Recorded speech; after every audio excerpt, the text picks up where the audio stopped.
Bien. Donc là, vous avez la feuille de leçon qui concerne le chapitre sur les probabilités. Donc, il y a beaucoup de choses inscrites. Vous pouvez le lire, mais je vous rassure, tous ces mots qui sont inscrits auront beaucoup plus de sens, vous les comprendrez beaucoup mieux lorsque on fera des exercices. D'ailleurs, c'est ce que je vais faire assez rapidement. Je vais vous proposer un exercice. Et à chaque fois qu'un mot apparaîtra, je vous ferai référence à ce mot. On va partir d'un exemple, c'est une trousse qui contient 6 stylos en tout. Vous en avez 3 bleus, 2 verts et un rouge. Vous prenez au hasard un stylo dans cette trousse. C'est-à-dire, vous ne voyez pas la couleur, vous plongez votre main dans la trousse et vous retirez un stylo.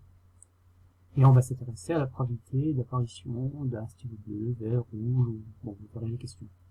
Alors, première question, c'est la probabilité de tirer un stylo vert. Alors, combien y a-t-il d'issues possibles? L'issue possible, il y en a 2, puisqu'il y a 2 stylos verts. Le nombre d'issues total, il est de 6, puisqu'il y a 6 stylos. Donc, la probabilité de tirer un stylo vert, elle sera de 2 sixièmes.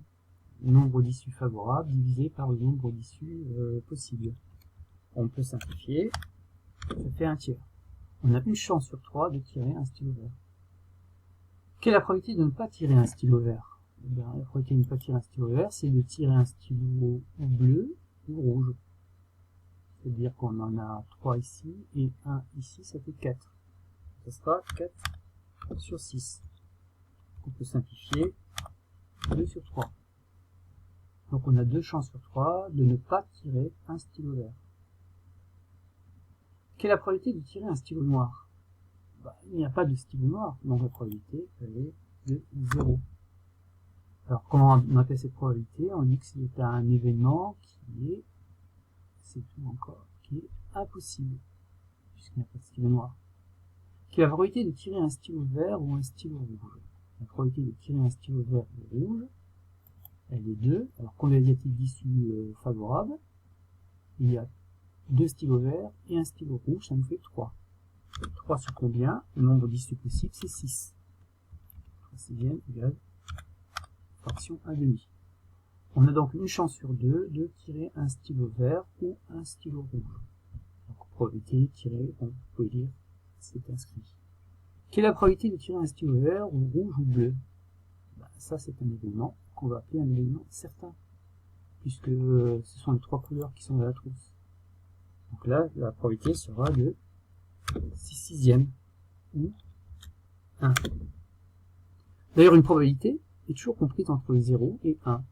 Elle est comprise entre 0, c'est-à-dire quelque chose qui est impossible à se réaliser, et 1, quelque chose qui est certain. Pour retrouver les mots qui sont ici, impossible, certain.